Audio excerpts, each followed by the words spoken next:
Mr. Shea, good morning. Good morning. May it please the Court. Richard Shea for the defendant appellant Gabriel Espada. Mr. Espada was convicted of first-degree murder and related offenses stemming from an incident in Springfield where he fired a gun into an automobile, and one man named Nathaniel Pereira was killed. Another received a minor gunshot injury to his ankle, and several other shots went astray. And the appeal this morning is both from the conviction as well as from a new trial motion, which was denied by the trial judge on the basis of the papers filed by the parties. I'd like principally to address the issue of the judge's refusal to instruct on self-defense or manslaughter as requested by the defendant. At the outset, I would say that the Commonwealth argued in its brief that the issue was not preserved for full direct appellate review. I filed a reply brief responding to that. My brother informs me this morning that he is no longer arguing that the issue was not preserved for appellate review. Another point I should mention at the outset is that the parties filed briefs in this case on the basis of the original transcript, which had the defendant during his testimony, as well as some of the attorneys in discussion with the court, it appeared that they were referring to the weapon as a gunshots, which I think one or more of the attorneys understood on appeal to mean that was street slang for gun. In fact, inquiry with the court reporter revealed that this was essentially a computer-generated typographical error that occurred throughout the latter part of that transcript, and she has filed a corrected transcript. So Which we have. I believe it has been forwarded. That being said, the principal issue I would like to address is the failure to give manslaughter or self-defense. May I, before you get started, just by way of background, am I right that there was testimony that the defendant called someone named Madness and said that he wanted him to bring me heat, and that that there was testimony that when the defendant was leaving, he said he was going to blast those guys, or words to that effect? Do you agree with that? Bring me heat, and I'm going to blast those guys. That's certainly a fair summary of some of the witnesses' testimony, yes. Right. And the defendant did testify that he did, in fact, contact somebody named Madness and obtain a gun. And so the defendant's position is he had this gun, he ran up to the window of the car, he wanted to have a conversation with someone, and he thought he saw something shiny, and so he shot to protect himself. And that's what you're telling us? That's a very abbreviated version of the events. Well, you could elaborate on that, but that's the gist of it, isn't it? No, I think that especially your emphasis of his having the gun tends to suggest that it was initially an assault by him. The defendant's testimony, with some of the background information, but principally the defendant's testimony would be the basis for the requested instructions. And the defendant's version of events was that he was the victim in this case from the outset.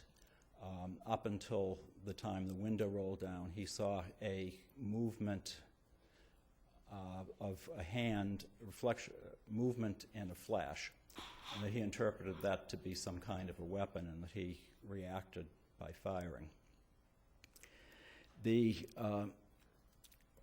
There's no doubt from the evidence, I don't think that this was... And his testimony was that he ran up to the car to have a conversation Yes. with one of the occupants. And what had immediately preceded that, according to his version of events, and I have to emphasize that despite the fact that the Commonwealth had many witnesses who told a different, much more inculpatory train of events, the defendant's version is the one to be looked at for the simple legal question of whether he was entitled to have the jury instructed on manslaughter and self-defense. So, however the weight of the evidence might appear from all the witnesses produced by the Commonwealth versus the defendant, it is the defendant's version of events which should be controlling as to whether or not he gets the jury instruction. But even on his version of the facts, he didn't retreat. He did, well, this is what he said happened in the moments immediately preceding the shooting. He had brought his vehicle, which had its tire slashed, into the driveway behind the house because that was a convenient place to change the tire. While he was there, he noticed that Sharif's vehicle was parked there. The others other people were all inside the house.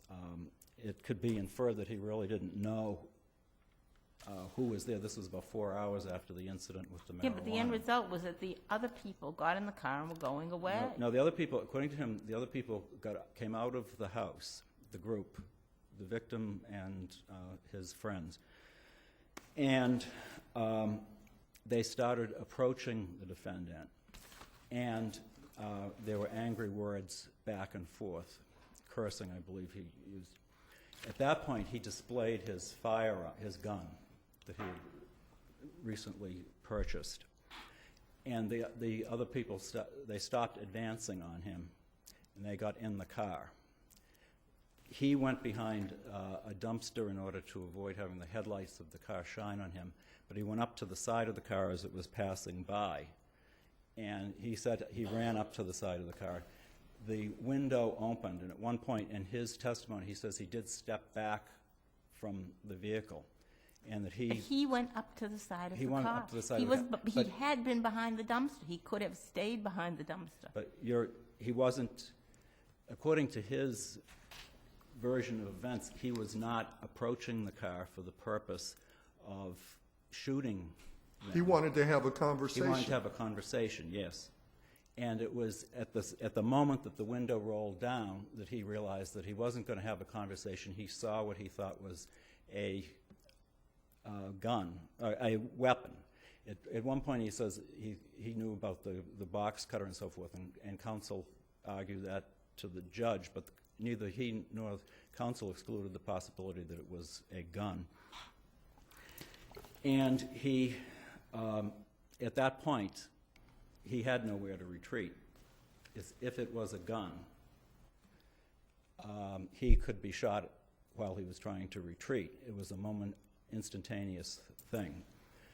Counsel also argued that if it was a box cutter, he was close enough to the car that he could have been slashed with the box cutter. That's the defendant's version of the evidence, and the jury, he was entitled to have the jury consider the evidence from that Could you perspective. clarify another factual? Was his version that he jumped on the trunk of the car? No, he denied that. Thank you. His version also is that he fired, the first shot was right when the car was next to him, and there was a bullet hole in the bottom of the door where he was standing, and that bullet hole is consistent with the man who was shot in the ankle having received the first shot, and then the car sped up and he fired other shots, and those went into the trunk. Two of them went into the trunk of the car from an angle in the rear. And How many shots were fired? I believe there were four shots that they found ballistic evidence of. What did the defendant actually say he thought he saw in the other person's hand inside the car? He saw movement. He saw like a reflection of someone's hand and another point he called it a flash. Those are the things that the specific words that he used. And But did he ever that's to be found kind of just disjointedly throughout direct examination, cross-examination, and redirect examination. But if you piece it together, and he said, yes, he thought it was a weapon. Did he ever say he thought it was a gun? He didn't say gun, no. He said he In fact, thought it was a weapon. didn't he say, I didn't see no, I'm reading from the Commonwealth Police, gunshots, we now assume that that's gun? Yeah. I didn't see no gun. He didn't know what he saw. Can I ask? But His I'm- assumption was that it was a weapon.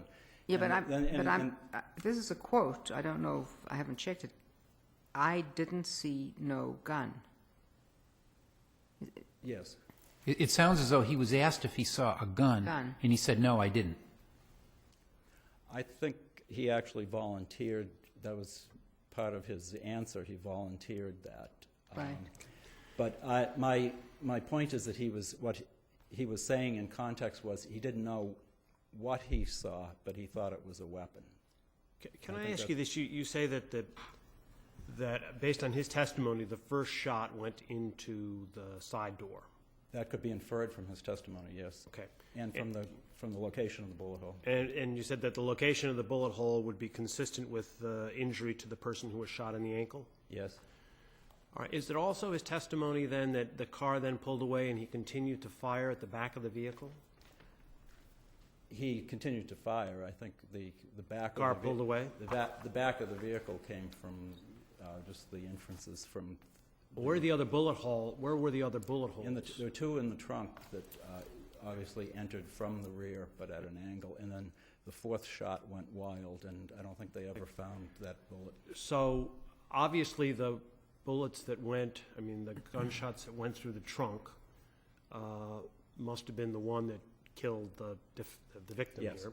That's And that correct. was fired on the defendant's own testimony as the car was pulling away. Yes. So how can that be the basis for a self-defense Could be, instruction? the original shot could have been self-defense. The remaining shots, it was open to the jury if it had been instructed to find it was excessive force and self-defense. Mhm. And you have to remember all this happened within seconds, late at night. It was after midnight. And it was in circumstances in which the defendant testified that he felt scared, that he was inexperienced with guns. And I would point out, for purposes of 33E review, that it was brought out at sentencing by trial counsel without contradiction from the court or the district attorney that the defendant had absolutely no criminal record going into Can we this. go back to the gun again for a moment? So he was there earlier, who was in this fight, he was hit over the head with a bottle. He was then called madness for a gun. Okay. And now the purpose of the gun was what? Protection in case he had in case he was jumped again. He was afraid of being jumped again. That's consistent also with, excuse me, but if you look at the moments just before the shooting, he testified that he saw these people coming out of the house and that they were approaching him, and he did use the gun as a deterrent for them. It could be inferred he thought that they were going to jump him. There were angry words, but the gun deterred them from jumping. When they got into the car, he may have felt safe at that point that they were in the car and not going to jump him. But in the excitement of the moment with the window being rolled down and the movement of a hand and a flash, he felt threatened, thought it was a weapon, and he fired. That's the... And Mr. Shea, his tire had been cut or jabbed with some kind of box cutter or something. Was his testimony that he was there that entire time attempting to change the tire? No, this was, I think it's the guesstimate is there's about a 4-hour delay Right. between the incident where he was hit over the head with the bottle Yeah. and him being back there changing the tire at the time the men came out of the So house. he had gotten the gun from his friend, Yes, and then he had come back. yes, And at the same time, the other group had left and come back too. yes. Okay. Without any evidence that he knew who was in the group, because all he saw, when he got back there, ostensibly from his testimony, it was he saw Sharif's car. He didn't see anything else, and he saw his first mention of seeing any of these men was when they came out of the house. And it could have, here it was 4 hours later, it could have been... Had he moved his car? It could have been just Sharif and nobody else coming out of the house. Was there any testimony from him as to whether he had moved his car from the time the tire was cut? I don't believe he did. You don't believe he my testified memory, about that? I don't believe he testified that he had moved the car until he came back to the scene late at night and to change the tire. Okay, thank you.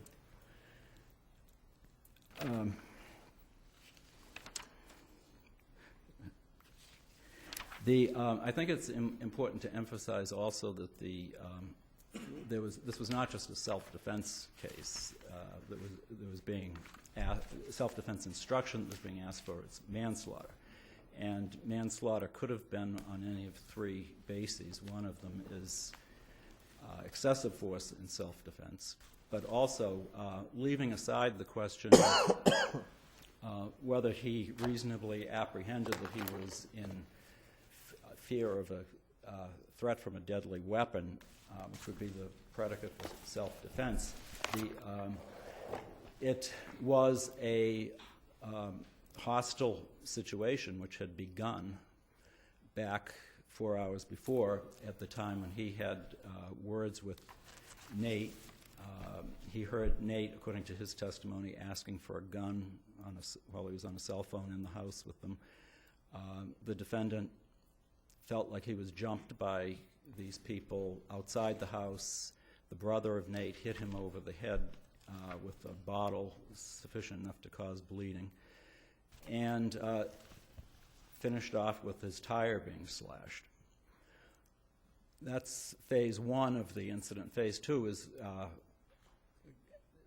4 hours later, he has another run-in with these Isn't people. part of phase one, then the defendant says, I need heat, and he goes and gets a towel or tries to get a towel for the blood that's flowing from where he was hit in the head, and he makes his calls for the gun? No question that he called for a gun. It's the interpretation to be put onto his motive for getting the gun. The Commonwealth's evidence tended to show premeditation. The defendant's version of events, which is controlling for purposes of the jury instruction, tended to show he wanted it just for self-defense. So when he gets to phase two, he's got this excited background of hostility with these men, and they come out and resume a hostile confrontation as they're coming out of the house.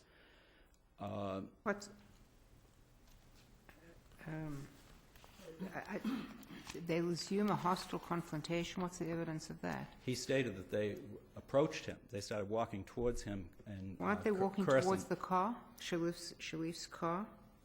I think you'll find that the distinction that he makes in his testimony is that they were walking towards him after he displayed the gun. They stopped walking towards him and they got in the car. Okay.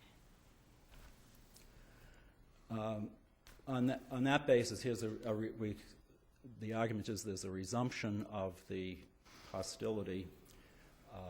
It becomes a situation which heat of passion could lead to the incident, the triggering incident. The explicit fact was the window rolling down and the belief that he saw movement of a hand, a flash, what he interpreted as a weapon. And in those circumstances, it was the defendant could be found to have been acting in the heat of passion, and the jury should have been instructed. And I'd add also that the fact that he was convicted of premeditation does not exclude manslaughter or self-defense.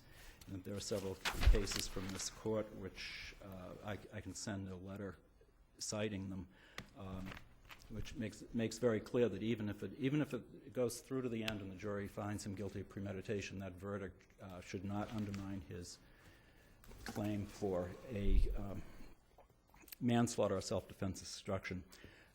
As much as my time is up, I'll rely on the brief for the new trial motion arguments. Thank you, Thank Mr. you. Shea. Mr. Townsend? Good morning. Thank you. May it please the Court. Thomas Townsend for the Commonwealth.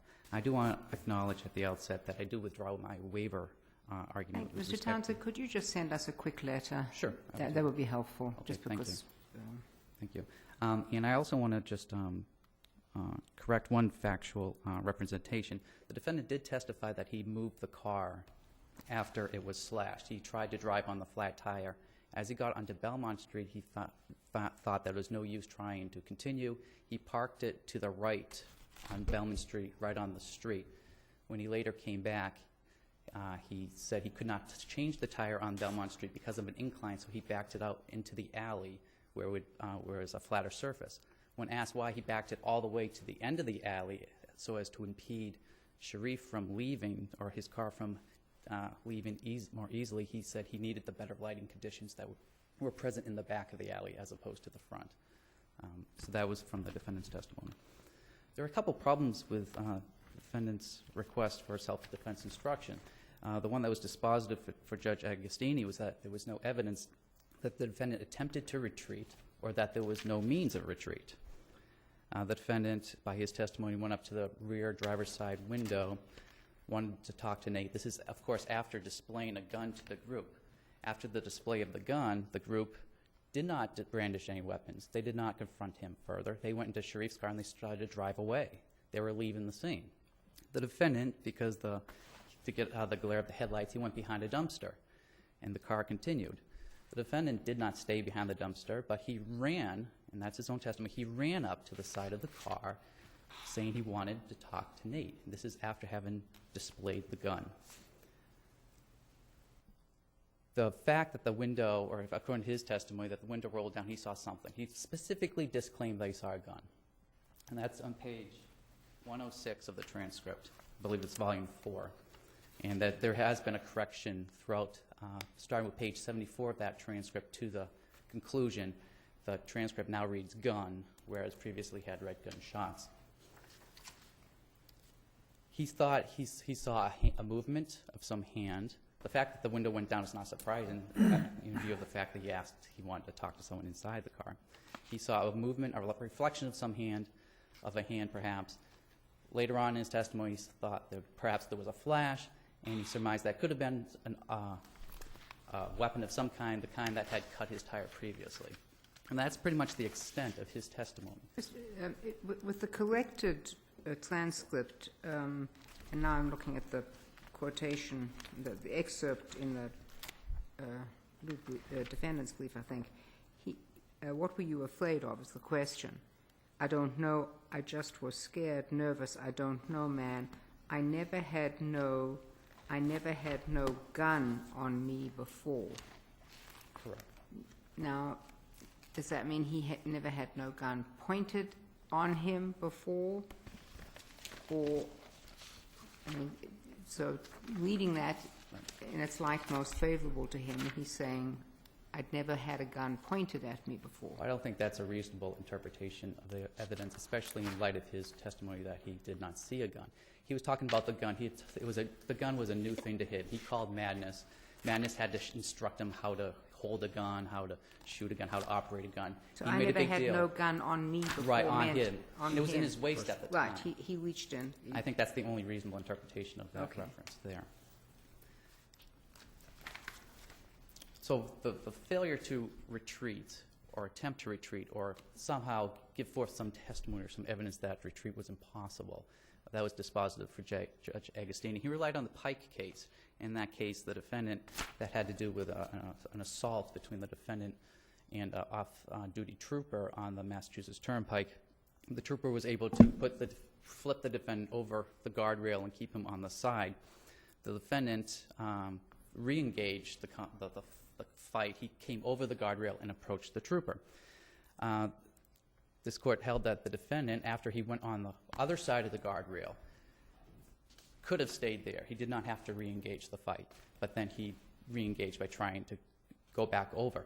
On appeal, the defendant tried to cobble together an argument saying, well, there was a steep incline, there was a lot of traffic on one side, there was a river at the end of the steep incline, so retreat really wasn't an option. And this court said that for the defendant to claim that to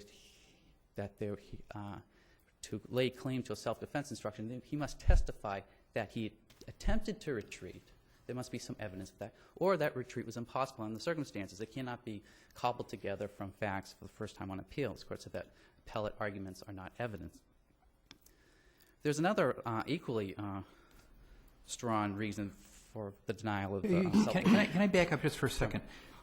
When there was some discussion at the charge conference about whether or not to instruct on manslaughter in self-defense, did the trial counsel for the defendant say, with respect to this quoted portion of the corrected portion of the transcript, or anything in the transcript, that the defendant had testified that he had never had a gun pointed at him before, or that somebody was pointing a gun at him? No, that was done from reading the transcript. That was never an interpretation of that. Him saying that I've never had a gun on me before was, I mean, I don't know if it was, expressed by defense counsel certainly that interpretation was not forwarded at the charge conference. That's what I mean. Right, that's right. That was not forwarded at all. In fact, the only argument defense counsel had with respect to a weapon was that it could have been a box cutter. The argument being that if he remained standing next to the car, the window went down, he could have had his throat slit from the box cutter. Okay. Prosecutor countered, well, he could have retreated, could have stepped back. And the trial judge, Judge Agostini, actually said, well, he could have just stepped back and then gotten out of harm's way from the box cutter. And that's especially in light of someone seated in a car reaching through a window. It'd be much easier to step back than to withdraw a gun from one's waist, aim, and fire. And that's much more easily executed movement. And also, this court in the Vives decision not too long ago said, even if you are threatened by a knife, you still have a duty to retreat. In the Vives case, there was actually, the defendant had said that the victim confronted him on a stairwell with a knife. And this court said, well, the defendant could have always gone back up the stairs. And so he was not entitled to an instruction on that basis. So what was the second reason? You said there's no evidence of attempt to retreat. And what was the second reason why? Well, to lay claim to a self-defense instruction, you cannot be the one who provokes or initiates the attack. It has to come from the victim. Quite clearly here, when the defendant went behind the dumpster, they were no threat to him. They were leaving the scene. They were all in a car. They were trying to navigate this very narrow portion of the alley. It was narrow because the defendant had placed his car to impede their travel. And instead of staying put behind the dumpster, he ran right up to the side window and wanted to talk or wanted to see Nate. That is provoking the encounter, and for that reason, he should not have had a self-defense instruction. This is actually very reminiscent of the Roberts decision, which I cite in my brief, 433 Mass 45. In that case, the defendant, it was kind of a dueling drug dealer situation where the defendant dealt drugs from one side of an apartment hallway, and the two victims dealt drugs from the other side of the apartment hallway, and there's kind of a turf war. And the two victims had once confronted the defendant and threatened to kill him, and they made hand gestures that, they had guns. Well, the defendant returned 4 or 5 days later after getting 2 guns himself and confronted the 2 victims in the hallway. And they argued, and he shot one of them dead and shot the other one in the arm, I believe. And this court said that you cannot get a self-defense instruction or excessive self-defense manslaughter instruction if you initiate the confrontation. That's similar to this case where the defendant, granted, he was whacked over his head 4 hours earlier by a brandy bottle and it did cause him to bleed. But that did not provide a basis for 4 hours later confronting these people in the car after having gone to a character named Madness, got a gun, and moved back his car and positioned it in such a way that it was hard for the group to leave. And certainly, after he had gone behind the dumpster, there's no reason for him to run at the car after having shown them the gun.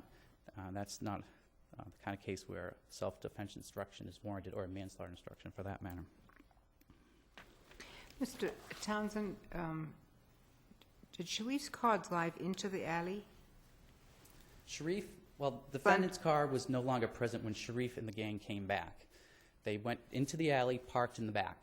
So it wasn't in the alley. So were they coming out head first? They were coming out head first, yes. From the alley? From the alley, yeah. From the parking lot behind the apartment, they were going head first through the alley. They weren't backing up, in other words. Okay. And Because the other gunshots were in the back of the car? right. Okay. And I do have, I don't think the defendant's theory that the first shot hit Darius's ankle is a valid one. Darius or Sharif had testified that the first shot had hit Nate in the back, and Nate had screamed. Darius got shot later, and presumably there's photos in my brief, I think it's page 11. Yeah. It's just off the ground. It's the very bottom of the door. So for the defendant to have made that shot from standing on the side, he'd have to get down on hands and knees or shoot from way down here. It's much more likely that the first two shots, consistent with everyone else's testimony, even the defendant, and this point wasn't brought up, he admitted on the stand he shot from the back. He was asked, "You shot them in the back?" "Yes, I did." "You shot them as they tried to get away?" He said, "Yes." Actually, for the first answer, he nodded affirmatively. He acknowledged that he did shoot them in the back. So where did this bullet come from that hit the side of the car? What happened was, and the photos seem to bear this out, first two shots hit the trunk. The car turns onto Belmont Street. The defendant acknowledges he's continuing to fire at them as they try to leave. At that angle, and as the car is trying to turn, that third shot, we don't know if it was the third or the fourth shot, hit Darius in the ankle, which is consistent with the photographs. Okay. The defendant also tries to raise ineffective assistance of counsel claims, saying, look at Darius's version, or Sharif's version, that the first bullet hit Nate, should have been impeached with these photographs, which show that the shooting was from the side. Well, that would not have worked very well, because it was open to refutation by the theory that the first two shots hit the trunk, and then that third shot, either the third or fourth shot, hit Darius's ankle as the car was turning. And I believe the photographs, I think it's page 11 of my appendix, bear that out. So even taking the defendant's theory as valid, that the first shot came from the side, and that somehow he was able to shoot Darius's ankle while standing beside the car, the other two shots clearly were in the back. At that stage, and the defendant testified he shot them in the back, at that stage, any danger posed by the occupants of that car from the window going down and seeing some movement within had passed. But if the first shot, as was explained by counsel, if the first shot was arguably in self-defense, why aren't the other shots excessive force in self-defense? Right. I contest that the first shot was arguably in self-defense. I don't believe it was. But the other two, because the danger had passed, there was no valid reason to shoot, no valid claim to a self-defense instruction. And I cited 3 cases on page 22 of my brief, Brum, Walden, and Zukowski, which deal with that sort of scenario where perhaps there was initial right to self-defense, but as the events proceed, if there's no longer, if that danger somehow dissipates, and there's various factual situations in those cases, then that you can no longer lay claim to self-defense. It does So that's not force in excessive? No, it doesn't even meet the criteria for Excessive self-defense, force. which you need to meet in order to get the excessive self-defense. Unless there is further inquiry from the court, I'm prepared to rest on my brief and urge this court to affirm the defense convictions and Judge Agostino's denial of the motion for a new trial. Thank you, Mr. Townsend. Thank you.